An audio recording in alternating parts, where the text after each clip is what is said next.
అందువల్ల మీకు విజ్ఞప్తి చేస్తున్నా, రామ అవతారమే తర్వాత కృష్ణ అవతారంగా మారింది. రాముడు కృష్ణుడు వేరువేరు కాదు కదా. రాముడి కాలంలో రాముడు, కృష్ణుడి కాలంలో కృష్ణుడు. కానీ రాముడే చెప్తాడు కదా, నేను మరో జన్మలో కృష్ణుడికి వస్తాడని చెప్పి. మన నమ్మకం, మన విశ్వాసం, మన నమ్మకం, మన విశ్వాసం. నేను అంటున్నా, కృష్ణుడు ఎవరా? కృష్ణుడు మా యాదవ, మా బీసీ బిడ్డే కదా. వరుసకు మాకు బావవుతాడు. వరుసకు మాకు బావవుతాడు కాదని చెప్పానండి. వరుసకు మాకు బావవుతాడు కాదని చెప్పానండి. రాముడు రావణ మధ్యలో జరిగిన యుద్ధము 1000 మంది చచ్చిపోయినరు కదా. 18 రోజులు జరిగింది.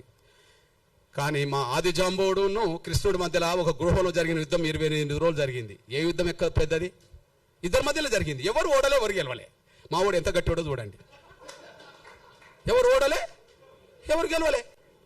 లాస్ట్కు మా ఓడు అనుకుంటాడు జాంబవుడు, అరే నీ అమ్మ, ఈ దేశంలో ఈ ప్రపంచంలో నన్ను ఓడించేటోళ్ళు ఎవరై ఉంటారంటే, ఓహో రాముడి కాలంలో నేను అడిగాను, రాముడితో యుద్ధం చేస్తాను అన్నప్పుడు, ఇంత మనం చేసుకున్నాం కదా రాముడి యుద్ధం, నీకు ఈ జన్మలో వద్దు కానీ నీకు వచ్చే జన్మలో కృష్ణుడు ఏర్పడితే అప్పుడు నీకు ఏదో రకంగా యుద్ధం చేద్దాంలే అని అంటే, ఇంతకాలం నాతో యుద్ధం చేస్తున్నాడు అంటే ఆయన రాముడే అని చెప్పి, నువ్వు దేవుడి అవతార పురుషుడు కాబట్టి నాతో ఇంత యుద్ధం చేసావు అని చెప్పి మళ్ళీ కాంప్రమైజ్ అయ్యి మళ్ళీ రాముడు ఆ కృష్ణుడికే కదా మా జాంబవతిని మా అక్కనిచ్చింది.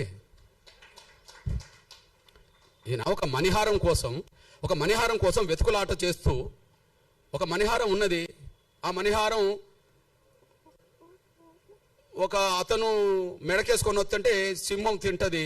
జాంబవంతుడు ఆ సింహాన్ని తీసి చంపి ఇది తీసుకొచ్చుకుంటాడు. బిడ్డకు దగ్గర ఆడుకుంటుంటుంది ఆ వస్తువు. ఈయన వెతుకుతూ వస్తుంటాడు.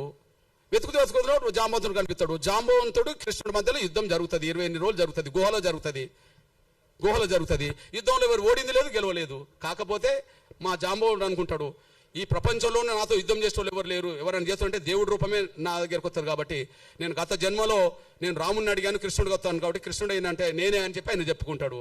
అప్పుడు బహుమానంగా ఏమిస్తాడు మా జాంబవంతుడు? ఎవరినిస్తాడు? ఎవరినిచ్చి పెళ్లి చేస్తాడు?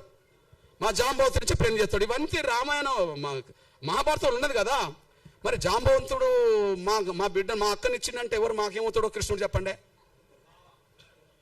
మా జాంబవంతుడు మా పెద్ద ఆయన, మా పెద్ద నాన్న అనుకుందాం. మా జాంబవంతుడు బిడ్డ మాకు పెద్ద అక్కే కదా. మా పెద్ద అక్కను 8వ భార్యగా చేసుకున్నది మాకు కృష్ణుడే కదా. కృష్ణుడు మాకు బావ అవుతాడు కదా.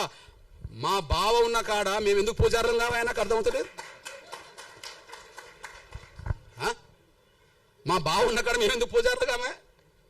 మా బావ దగ్గర కూడా మీరేనా వాళ్ళ పూజ వృత్తి చేయడానికి? రాముణ్ణి గెలిపిస్తాం, రాముణ్ణి కాపాడుతాం, మళ్ళీ ఆయన దగ్గర ఉండొద్దు. మేము ఇటు పోవద్దు, ఆడు ఉండొద్దు. ఇది పెద్ద డ్రామా వీళ్ళది. ఎడిపోవద్దు, వీడు మతం మార్చుకోవద్దు, మళ్ళీ వీడు ఉండద్దు, ఈ పూజారి కాడికి రావద్దు. ఇది చెల్లదు.